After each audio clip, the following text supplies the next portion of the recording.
Homelander. Just Homelander.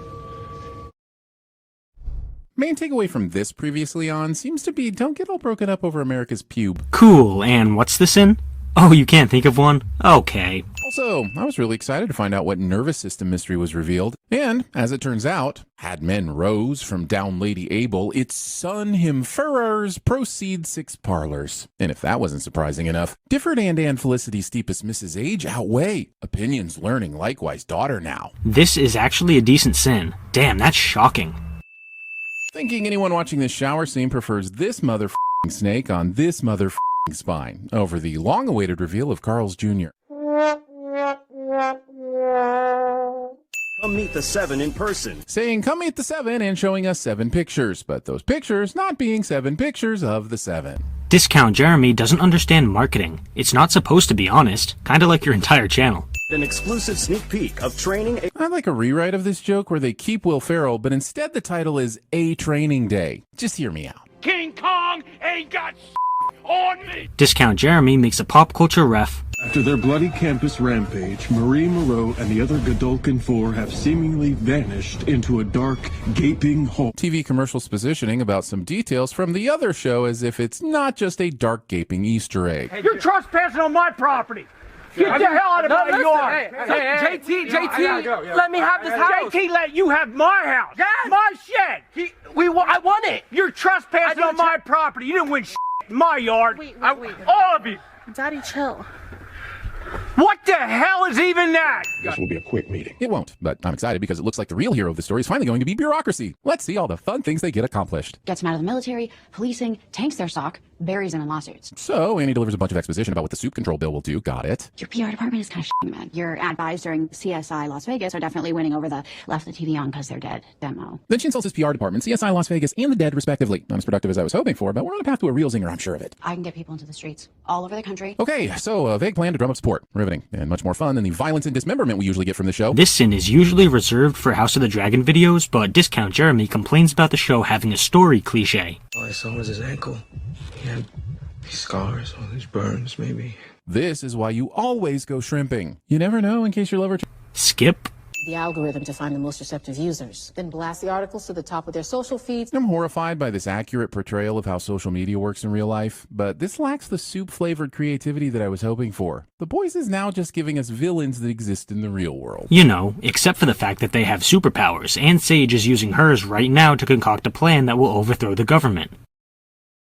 Wait. You know, when I first met you, I thought you were kind of uppity, but you're one of the good ones. I'm aware Sage may have immediately drawn up a plan in her head to remedy this at a later date. At least that's what I'm rooting for. But Firecracker will survive this longer than she has any right to. And horrible people survive longer than they should all the time in the real world. So what's your point? We are the new kids in the 7. So what you're saying is that you have... the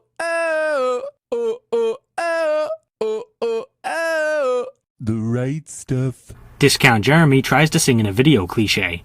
So please tell Sasha to have them go easy on the room service, okay? That card is almost maxed out. Room service? You do know Whataburger exists, right? And that it's much cheaper than room service? Unless you order from an airport Whataburger, then you need like 3 credit cards. F you, LaGuardia McDonald's, and your $25 value meals. Cringeworthy joke is worthy of cringe. Team has shot one total asshole, and we need this motherfucker.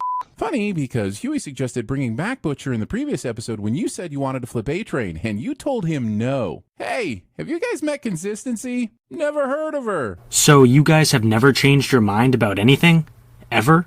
Yeah, don't expect us to fall for this. I know for a fact you've changed your mind about stuff. Back when you made your first Harry Potter video, you said 10-year-old Emma Watson was hot, but nowadays you proclaim that you're all for women's rights. That's definitely a change of mind. How about a game of waste paper basketball? Episode has time for this. It's called characterization, bud. I know you struggle to understand the basics of storytelling, but it's gotten very old. Funny, isn't it, how people can have such a different memory of the exact same thing. It's called the Mandela Effect. It's why we all fight to the death over the Berenstein Bears. And no, it's not funny, it's terrifying. The Mandela Effect is a phenomenon in which large groups of people share false memories. That's not what Homelander was talking about. Homelander brought up the phenomena of different people having different memories of the same event. It's somewhat similar, but not the same. Also, Discount Jeremy makes a pop culture Get in the oven or your family goes in with you. murdering your trash can basketball competitor before they have a chance to beat you in the game you challenged them to. If this was an option for normal people, I'd win a lot more of my Smash Brothers tournaments. Discount Jeremy makes a pop. Is this? A-Train more succinctly sums up my thoughts on this episode. Discount Jeremy shares his personal opinion despite having the intellect of a brick ex machina. Hey, those guys. Light, shining light. That is some grade A, farm fresh, all natural bullshit. There is no way Huey guesses shining light from Kimiko pointing at a lamp. Unlike you, Huey actually has a functioning brain. Straight up web weaver stinky spider. Heroin enemas don't come cheap, my son. Thank you for the part of the exposition that doesn't really explain how you got the dirt on Firecracker at all, beyond some other soup was willing to barter oddly specific drugs for it. So he did explain, and you just don't want to accept it. Cool. Emma, I've got a favour to ask. I need you to get Ryan away from Homelander. These guys are completely off task right now. Episode has drifted dangerously close to familial drama and away from super-abled blood orgy. Discount Jeremy complains about the show having a story cliche. To confess my sins. Oh, this is a rare occurrence. Let's see if it yields a sin removal. I had inappropriate relations with a sweet young man. But that young man, he was 15 years old. Ew. No. Given your attraction to Emma Watson when she was 10 years old, hypocrisy is hypocritical. Does Frenchie barely try to be there for Annie because he's an asshole or because it's necessary for the plot? Or it's an important aspect of his character that he's constantly struggling psychologically, and sometimes it gets in the way of his judgment. Discount Jeremy doesn't understand characterization. Left a floater in his toilet. Ashley, this makes you a devious, disgusting, and vengeful corporate puppet. But if you'd left an upper decker, you would have devoted yourself to an ideal. And if they can't stop you, then you become something else entirely. Legend. Discount Jeremy makes a... Also, cringeworthy joke is worthy of cringe. That's the spirit. No, silly. That's a gentleman's sausage. Discount Jeremy says gentleman sausage. Calling Kimiko's name before shooting her with a grenade. Also, Kimiko not using the heads up to avoid the grenade. First, pointing things out on the screen. Second, expecting Kimiko's reflexes to be instantaneous. Character's past catches up with them. And is about ice cream. Cliche. That's not a cliche. This is not an either-or situation. You very well could fight and die. And now you're taking her words at face value. If she fights, then she might die. But if she refuses to fight, then she will definitely die. Annie, wait. Does MM barely try to be there for Annie because he's an asshole or because it's necessary for the plot? Debate. So you finally came to the... Yes! Thank you!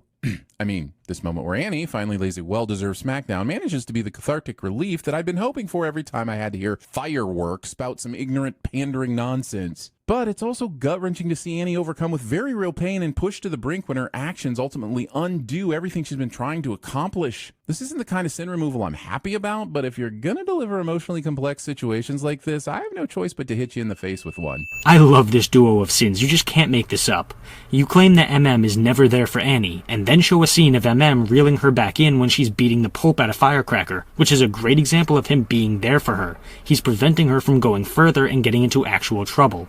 You can't show something that refutes your previous point. It makes it too easy for me. We've seen Starlight's power screw with TV signals and electricity in every instance she's used them. So why do these cameras stay on and connected despite her beating the living shit out of Firecracker? She was drawing her power from a different source? Man, that was really easy. Oh, cool. We're doing that thing from Moon Knight where the hero passes out right before the awesome action scene. I love that. It's not disappointing at all. Discount Jeremy doesn't understand mystery. Also, Discount Jeremy makes... What the f*** happened? Well, you see, Butcher has some weird ability or side effect from all the V he's been taking, and the episode is really into edging us about it. Discount Jeremy double dips cliche. Most people, their brains grow till they're about 25, then stop forever. Actually, for most people, the brain stops growing in size by early adolescence. And from there, it's all about fine-tuning the brain and mental development, which typically continues until around the age of 25. Do you seriously not realize that the word grow includes mental development and refinement in this context? Because what Sage said is correct. Brain development is typically complete at around 25 years old. You're taking this as if she only meant physical growth. The boys always got to be sad in town, and never just back in town. Discount Jeremy. I'm telling you, quit while you're behind. Thing my 5th grade PE teacher used to say to me during every game of dodgeball somehow makes it into the episode. Unfunny joke that nobody laughed at somehow makes it into the video.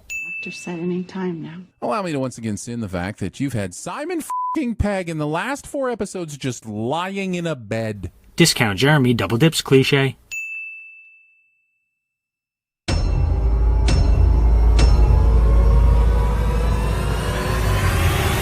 And here's baby boy number 1.